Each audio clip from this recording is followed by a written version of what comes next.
2011 के बाद ये भारत के किसी भी प्रधानमंत्री का पहला दौरा है और यह दौरा द्विपक्षीय विषयों के सभी आयामों को विस्तार से इस पे चर्चा होगी और इसके साथ साथ जो सामरिक महत्व के विषय हैं उस पर भी दोनों देश आपस में चर्चा करेंगे।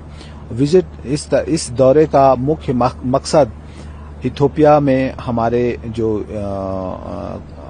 हमारा अभी जो हमारा संबंध है उसको और आगे ले जाने का है। साथ साथ प्रधानमंत्री जी इथियोपियन पार्लियामेंट के जॉइंट सेशन को भी एड्रेस करेंगे। तो भारत जो है डेमोक्रेसी की जननी है और हम चाहेंगे कि हमारा जो मैसेज है, हमारे जो बेस्ट प्रैक्टिसेस हैं वो पूरे अफ्रीकी महाद्वीप, इथियोपिया सब तक पहुंचे। तो ऐसे कार्यक्रम हमने रखा है। इसके साथ साथ प्रधानमंत्री जी अडवा म्यूजियम में इनके शहीदों को श्रद्धांजलि भी अर्पित करेंगे।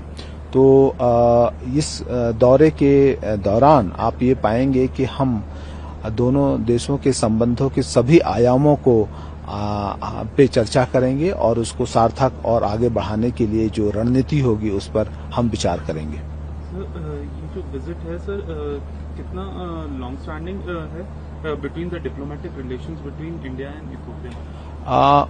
इथियोपिया ने भारत और इथियोपिया के जो डिप्लोमेटिक रिलेशंस हैं वो 1948 में स्थापित किए गए थे। भारत की आजादी के तुरंत बाद इथियोपिया ने अपनी एम्बेसी भारत में खोली और वह अफ्रीकी महाद्वीप की पहली एम्बेसी थी।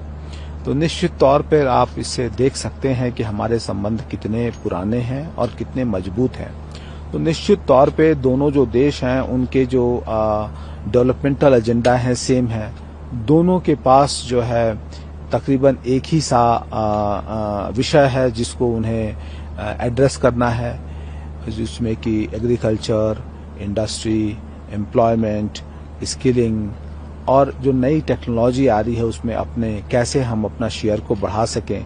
तो इन सभी विषयों पर चर्चा होगी और निश्चित तौर पे जो इसके जो समाधान जो निकल करके आएंगे, जो सहमतियां बनेंगी, वो न सिर्फ इन दोनों देशों के संबंधों को आगे बढ़ाने में मजबूती से साथ देंगी, बल्कि ये हम इसके माध्यम से बाकी अफ्रीकी देशों में भी अपने प्रभाव को बढ़ाने का और सहयोग को बढ़ाने का प्रयास करेंगे। क्या कोई महत्वपूर्ण एग्रीमेंट्स, एमओयू साइनिंग एक्सपेक्टेड है? जी हाँ, दोनों देशों के बीच कई विषयों पर चर्चाएं चल रही हैं और एमओयूज पर डिस्कशन हो रहे हैं और हम लोग ऐसी अपेक्षा करते हैं कि 16 तारीख को ऐसे कई सारे विषयों पर हम लोग हस्ताक्षर कर पाएंगे। बायलैटरल कॉर्पोरेशन को देखा जाए तो उसमें स्पेशल फोकस क्या education, health, defence, agriculture, digital technology पे? चूंकि दोनों देशों के जो एजेंडा हैं बहुत ही ब्रॉड हैं, तो आपने जो सेक्टर का जिक्र किया वो सभी सेक्टर उसमें शामिल होंगे और हमारा ऐसा फोकस रहेगा कि जो इथियोपिया की जो आवश्यकता है उसके अनुरूप हमारा सहयोग रहे। इथियोपिया की जो जरूरतों के अनुरूप हम अपना संसाधन यहाँ पर लगाएं और कृषि, विज्ञान, प्रौद्योगिकी, मैन्युफैक्चरिंग, ये सारे वो विषय, माइनिंग, ये वो विषय हैं जिसमें दोनों देशों में कॉम्प्लीमेंटैलिटी है। हमें जो आवश्यकता है वो इथियोपिया के पास है, इथियोपिया के जो चीज की आवश्यकता है वो हमारे पास है। तो इस विजिट के बाद आप देखेंगे कि हमारे बहुत सारे जो सेक्टर्स हैं वो इस क्षेत्र में और गंभीरता से देखेंगे और हमारे निवेश बढ़ेंगे, हमारे संबंधों में और मजबूती आएगी और इस तरीके के जो हाई लेवल एक्सचेंज हैं उसकी भी संख्या बढ़ेगी। सर, क्या कोई डिस्कशन होगी रिन्यूएबल एनर्जी पे, specially solar and green hydrogen पे?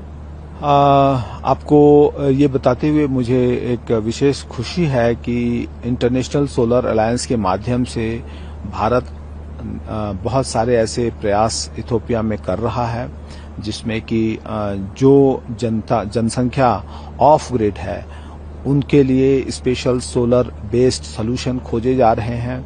कृषि में वो क्षेत्र जहां पे एक सीजन में उनको पानी की व्यवस्था नहीं हो पाती है, सोलर पंप्स लगाने की व्यवस्था के बारे में प्रोग्रामिंग की जा रही है और सोलर एनर्जी का इस्तेमाल करके कैसे हम आम जनता के उसकी आजीविका को सुदृढ़ कर सकें और हम एक कम्युनिटी डेवलपमेंट कर सकें, इन सभी विषयों पर पिछले 5-6 महीने से चर्चाएं चल रही हैं, तो आप ये पाएंगे कि निश्चित तौर पे जो सोलर एनर्जी और स्किलिंग के माध्यम से हम बड़े प्रोजेक्ट्स इस देश में कर सकेंगे। क्या कोई स्पेशल आउटरीच प्लान हुआ है इंडियन डायस्पोरा के लिए और इंडियन डायस्पोरा के द्वारा पीएम मोदी जी के स्वागत के लिए?